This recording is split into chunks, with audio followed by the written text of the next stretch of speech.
Welcome to my journey through the Bible. This will be applications you can apply to your life and a little more in depth about the chapter. We are in 1 King chapter 16, verses 1 through 34.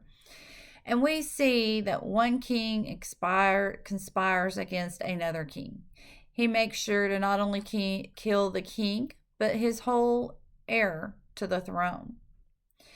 And each of these kings continued to repeat the sin of the kings before them. They did not learn the lessons. They did not take into account what the kings had done before them and what their outcome was. Now, each ruler did his own thing. And each one of them led Israel deeper into sin. Now, try to learn from your own past and not to make those same mistakes again.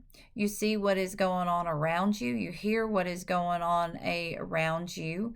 So take all of that into account and then see how you can save not only yourself, but others around you a lot of heartache by not repeating those sins. Now, Omar was very good at being a captain. Now, when Zomar had killed the king and himself, then Omar was the one that Israel had put over them. Now, once again, once Omar was organized as a leader, he built the nation, he built the military and strengthened it. But he did nothing for the spiritual part of the nation. And you can have all the money in the world and all the power in the world. But if you do not have a relationship with God, then you have nothing. And these kings have came and went, but God still remains even today. And do you really want to put your faith and your trust in a man?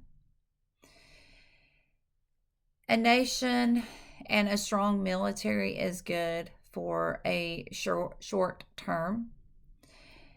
But in the long run, when the whole world is destroyed, God is the one thing that will remain. And what he says will stand forever.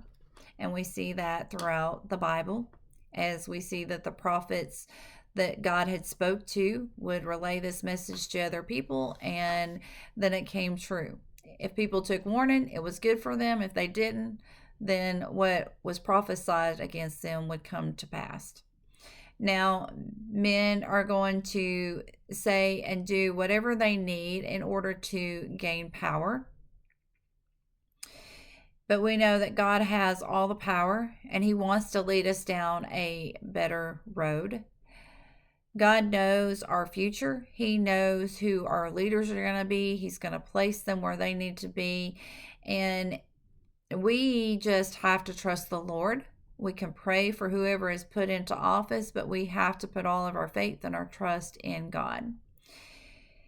Because God will do what he says. And we need to have the kind of attitude that Joshua had when he led his people into the promised land. He said, we all have a choice to make. But as for me and my household, we will serve the Lord.